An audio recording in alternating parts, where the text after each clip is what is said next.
अगर पढ़ा हुआ याद नहीं रहता तो कमी तुम्हारी बुद्धि में नहीं, तुम्हारी एकाग्रता और चरित्र में है।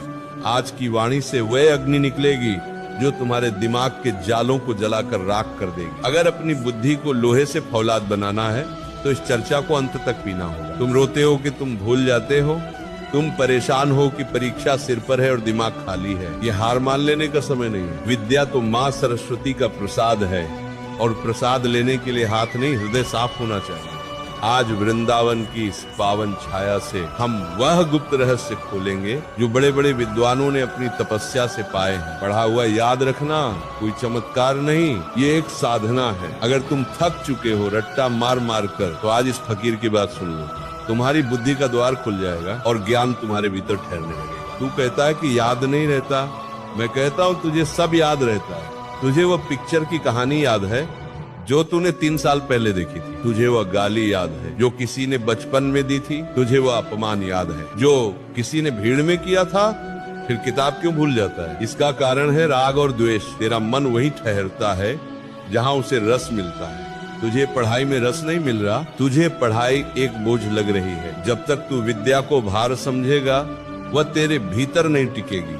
पहली शर्त सुन ले, बुद्धि को साफ कर। जैसे गंदे शीशे में सूरज की रोशनी नहीं दिखती, वैसे ही गंदे मन में सरस्वती का प्रकाश नहीं ठहरता। दिन भर मोबाइल पर जो गंद देख रहा है, जो व्यर्थ की चर्चाएं कर रहा है, वह तेरे दिमाग की मेमोरी खा रही है। उन्हें डिलीट कर, तभी नया और कीमती ज्ञान वहां टिकेगा।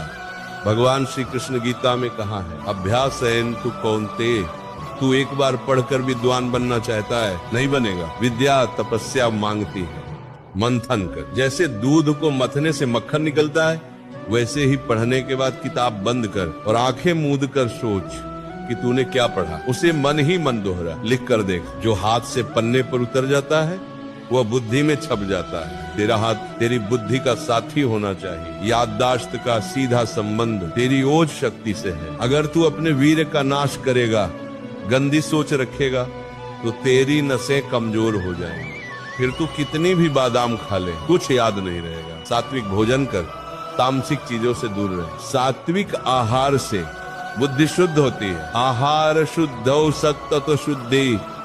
जब बुद्धि शुद्ध होगी तो कठिन से कठिन सूत्र भी तुझे सरल लगने लगेंगे। देख, ये दिमाग कोई कूड़ेदान नहीं है। तू दिन भर मोबाइल पर गंद देखता है, जगत की व्यर्थ बातें सुनता है, दूसरों की बुराई करता है और फिर सोचता है कि गणित या विज्ञान इसमें बैठ जाएगा।